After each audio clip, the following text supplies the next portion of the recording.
एक ट्रेन चलती है 2010 में बड़ौद से दिल्ली की ओर। उसमें एक बाप बेटी बैठे हैं और जब वो दिल्ली लाल किले से पहले यमुना के ऊपर जाके रुकती है तो वो बेटी सवाल करती है कि पापा ये क्या है।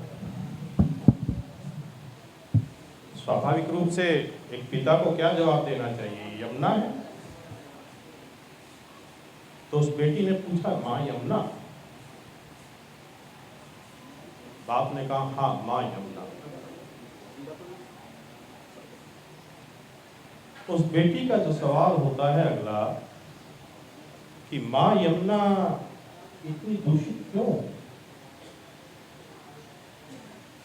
वो सवाल 2010 से लेके आज तक वो बाप इसी सवाल के जवाब में लोगों से पूछता फिर रहा है कि जन्म देने वाली माँ शुद्ध रह सकती है तो जीवन देने वाली माँ शुद्ध क्यों नहीं रह सकती।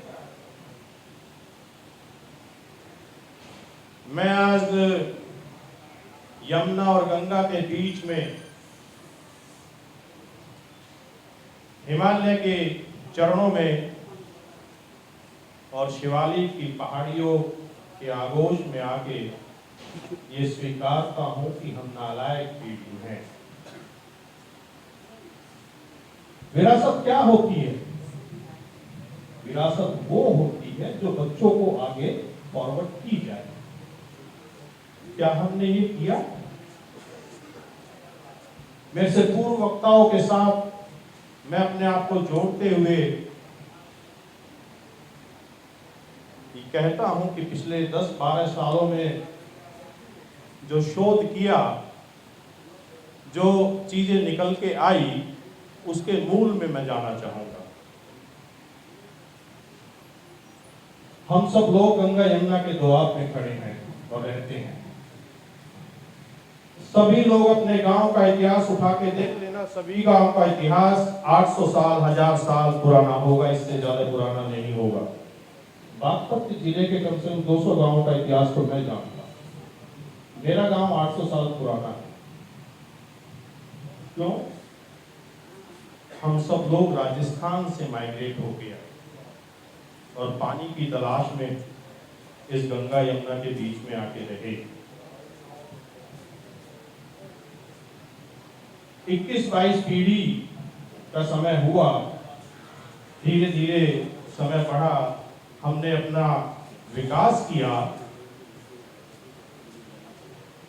तो इसके पीछे का एक सच पाया और वो काला सच ये है कि मैं अपने पूर्व वक्ता से जोड़ते हुए कहता हूं कि भगवान दूषित हो रहे हैं। अब वो भगवान जैसे भूमि, जैसे गगन, वैसे वायु, ऐसे अग्नि और वैसे नीर। इसके पीछे का सच क्या है?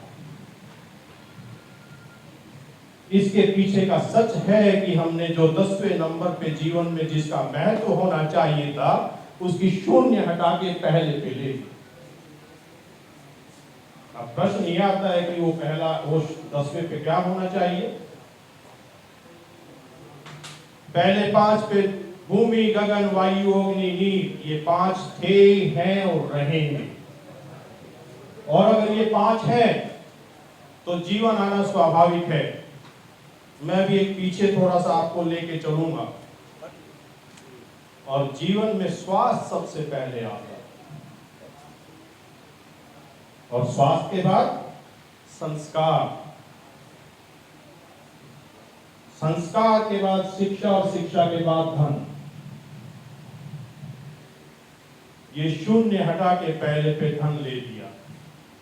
वरना क्या कारण है कि 1 लाख करोड़ का व्यापार आज पानी का हमारे देश में है? जल को तो हमारे बुजुर्गों ने देवता कहा है। क्या कारण है कि जो 4 धाम जो कष्टों से होनी चाहिए थी, वो आज सुलभ तरीके से कर दी गई, क्योंकि वहां पे भी व्यापार है। बल्कि मैं तो इससे आगे बढ़ के कहता हूं कि धंधा है ही। और जब जब जिस चीज का धंधा किया गया, उसका पतन होता है। बहुत कड़वे शब्द यूज कर रहा हूं, माफ करना, क्योंकि आज के टाइम में इतना समय नहीं है इस प्रकृति के पास कि वो हमें नर्म शब्दों के साथ स्वीकार करे। हमने शिक्षा का व्यापार किया, हमने स्वास्थ्य का धंधा बनाया, हमने संस्कारों का धंधा बनाया, हमने प्रकृति का भी धंधा बनाया। विकार तो आना ही है, और जब जब ये विकार आता है, 44 सभ्यताएं नष्ट हो चुकी हैं, हम 45वीं सभ्यता के लोग यहां बैठे हुए हैं। ये क्या है? और 45वीं सभ्यता अपने पतन की ओर है।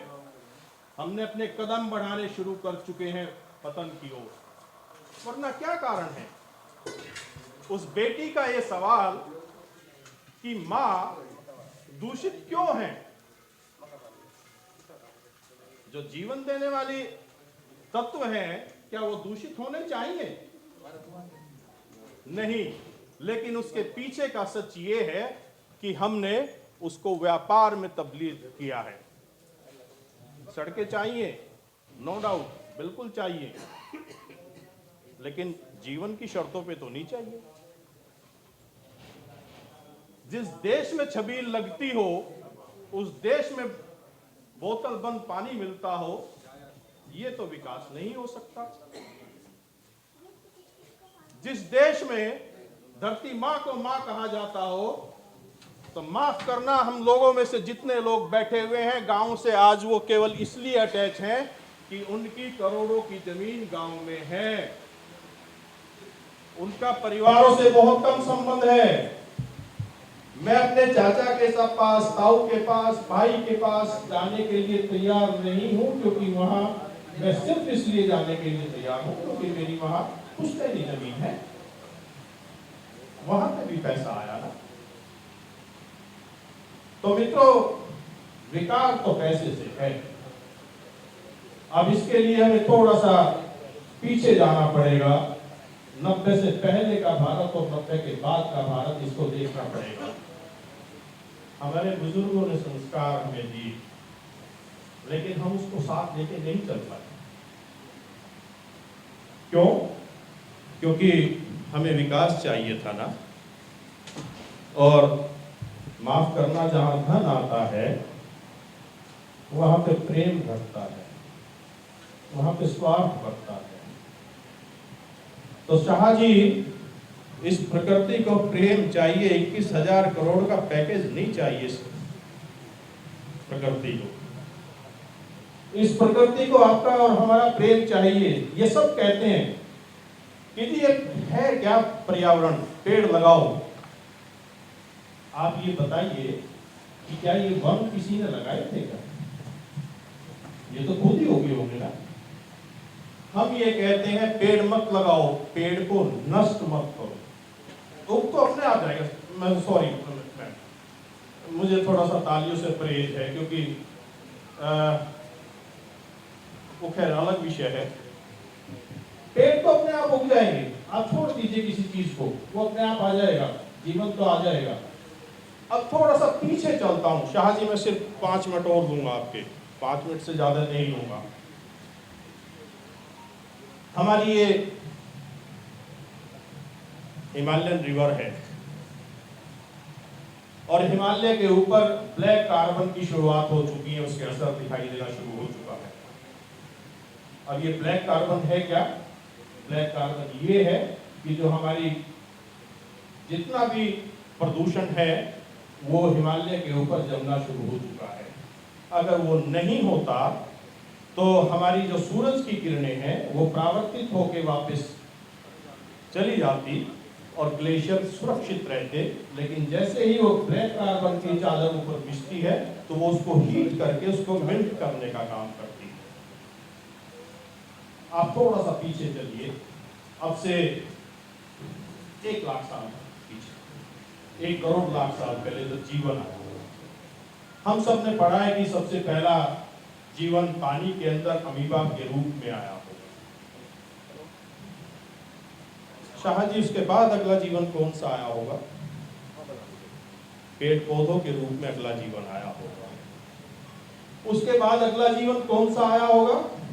उसके बाद अगला जीवन आया होगा पशु पक्षी के रूप में आया होगा, उसके बाद 5वें 6ठे नंबर पर मानव ने सभ्यता के रूप में रहना शुरू किया।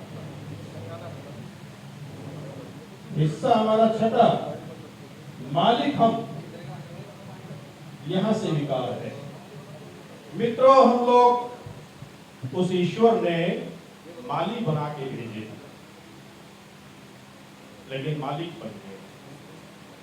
और मालिक कभी पोषण नहीं करता, शोषण करता है। और जब तक ये मानसिकता नहीं छोड़ी जाएगी कि ये हम मालिक हैं, हम अगर छठे हिस्से पे अपने रहें, जियो और जीने दो की प्रथा पे चलें, हम अपने इस्लाम धर्म के हरे रंग को प्यार करना शुरू करें, हम अपने हिंदू धर्म के भगवान को मानना शुरू करें, तो ही संभव है। ये संभव नहीं है कि हम लक्ष्मी को भी प्यार करें और प्रकृति को भी प्यार करें। माफ करना, बहुत कड़वे शब्द कह रहा हूं। 44 सभ्यताओं ने वही गलती की थी।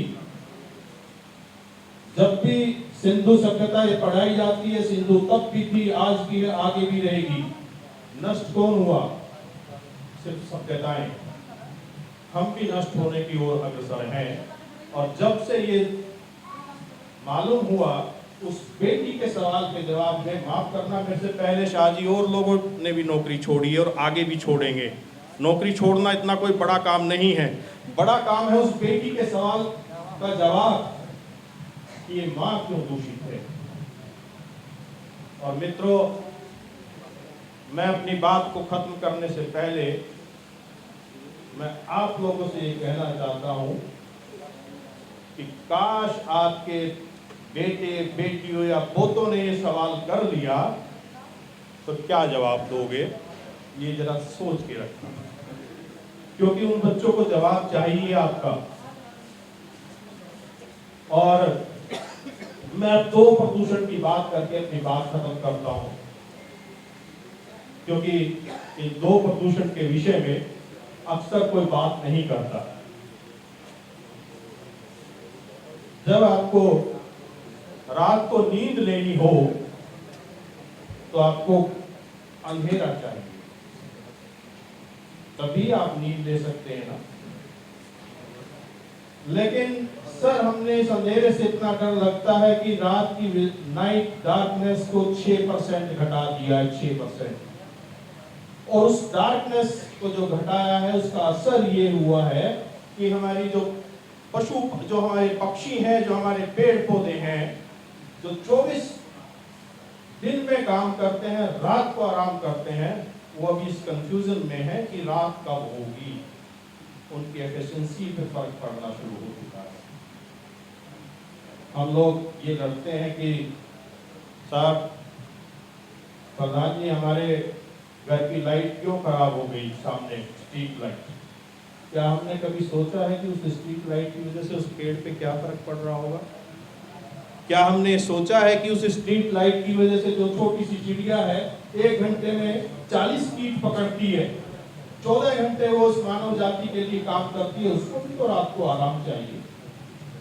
लेकिन हम अपने में हैं, सिर्फ अपना हित चाहते हैं। दूसरा और आखिरी,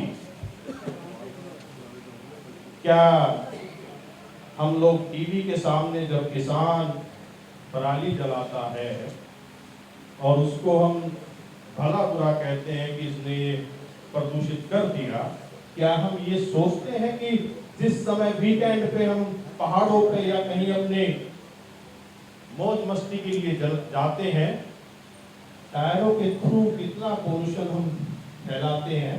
40,000 किलोमीटर के बाद एक टायर खत्म हो जाता है। वो जाता कहाँ है? वो इसी एयर में तो जाता होगा, वो इसी पानी में तो मिलता होगा ना। लेकिन हमारी आदत है दूसरे को कहने की, अपने को सेफ रखने की। तो मित्रों, जब तक हम अपने में बदलाव नहीं लाएंगे, माफ करना, हम इस प्रकृति को स्वस्थ और निरोगा नहीं कर सकते। हाँ, एक काम जरूर हो सकता है, और इस मंच से बिल्कुल खुले रूप से कह के जा रहा हूं कि जिस दिन प्रकृति की सहन शक्ति खत्म हो जाएगी, वो हमें खत्म करके कहेगी कि अब मैं रहूंगी। ऐसा पहले भी हुआ है, ऐसा अब आगे ना हो, इसके लिए आपको 2 उपाय करने पड़ेंगे। उपाय की बात है क्योंकि इसमें लिखा है कि समाधान और निवारण की बात है, तो निवारण के लिए सबसे पहले हमें बदलना पड़ेगा। पेड़ मत लगाओ, कोई जरूरत नहीं है, पेड़ तो अपने आप आ जाएंगे, उग जाएंगे अपने आप। उनको काटना बंद कर दो, उनको पालन पोषण करना शुरू कर दो। दूसरा और सबसे महत्वपूर्ण बात, सवाल करना शुरू करो। हम अपने स्वार्थ के लिए सवाल करना छोड़ चुके हैं। 3 बार पांव धोई को साफ किया गया आपके सहारनपुर में। डॉक्टर पीके शर्मा जी ने 3 बार साफ किया 2008 से लेकर अब तक। डॉक्टर पीके शर्मा ने भी करोड़ों रुपए शासन का भी रहा होगा, लेकिन वो मैं उनको इसलिए जानता हूँ क्योंकि मेरे गुरु हैं और उनसे मैंने बहुत कुछ सीखा है। और 3 बार वो दूषित हुए। क्या कारण है? आज हेडन के ऊपर चर्चा चल रही है। कृष्ण और काली यहाँ से निकलती थी, जो हमको और आर्य जी को और विश्व बंधु शास्त्री जी को बीमारी दे के जाती है। लेकिन हमने अपने स्वास्थ्य में सवाल करना छोड़ दिया। और जब जब सरकारों का लालच और समाज की उदासीनता बढ़ती है, तब तब यही हाल होता है। मैं अपनी वाणी को विराम देने से पहले आपसे निवेदन करूंगा, अगर मेरी बात आपको ठीक लगी हो, इसको आत्मसात कर लेना। प्लीज ताली तो मत बजाना, ताली उन लोगों के लिए रख लेना जिनको तालियों की आवश्यकता है। जय हिंद, जय भारत।